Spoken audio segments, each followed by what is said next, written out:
Hey guys, Christopher here, and welcome to part 2 of How to Pixel Art. Um, so let's jump in. I thought a good place to start would be starting super simple. So here we've got 16 by 16, which is basically the smallest possible canvas you're going to want to use. Um, this sort of thing dates back to basically like Commodore 64 or ZX Spectrum sort of graphics. So they're really blocky, and they're great to sort of understand the relationship of placing a single pixel can actually make a huge difference. So this is a good place to start. Okay, so the first thing you can see moving around here, change this to black.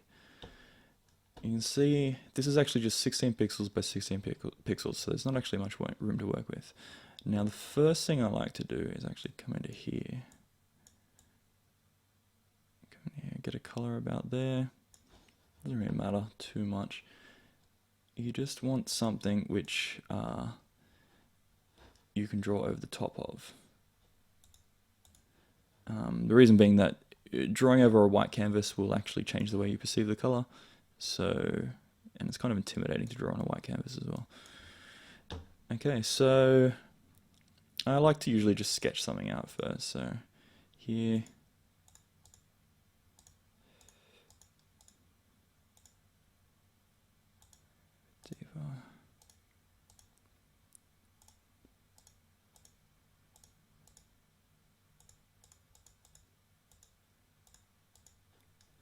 okay, so extremely basic,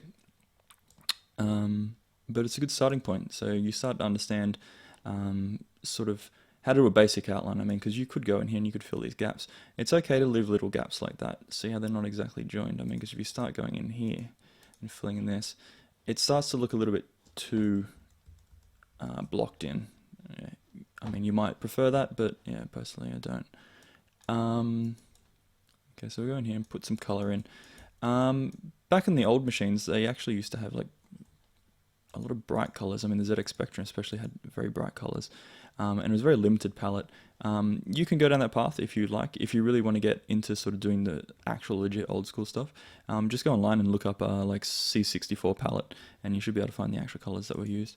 Now, when you first start out, I mean, I had a terrible grasp of color when I first started, so I would just go up here and go, yeah, bright red, chuck it in. If you try to be a bit more subtle, you'll end up with some really nice results. So I kind of like that red in there. And let's go here, fill it in maybe a little bit deeper. Okay, cool. Alright, so let's go back to a pencil tool. Pencil tool is what you'll want to use as well. If you're in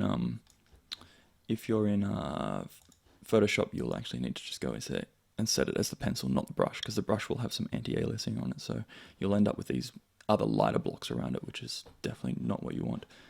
Okay, so now that I've got this color, like this basic color again, if I go in here and I just take it down just a little bit, some people like to use, I guess, a more dramatic sort of change in the way that they do their shading, so I'll just block that in there. Actually, and before I go any further, just here, preview. Preview is a great little device. You'll be able to set this up in Photoshop as well if you open up a new window. And then you'd kind of want to keep this small because you want to actually see how your pixel art is being affected based on your larger image, because placing a single pixel can really make a difference on how you perceive the overall image. Okay, so go in here, go a bit lighter, and we'll just place some in here. Okay, maybe one more there. Yeah, that's pretty good. Okay, so we go here, and then we'll go much lighter on this one. Maybe bring that in a little bit. And we'll chuck in a little dot there. Okay, so that's a nice start. Yeah, do something similar. I mean, there's plenty of old school sort of items that you'll see getting around that are similar to this, and they're all great practice. So I'll see you in part 3.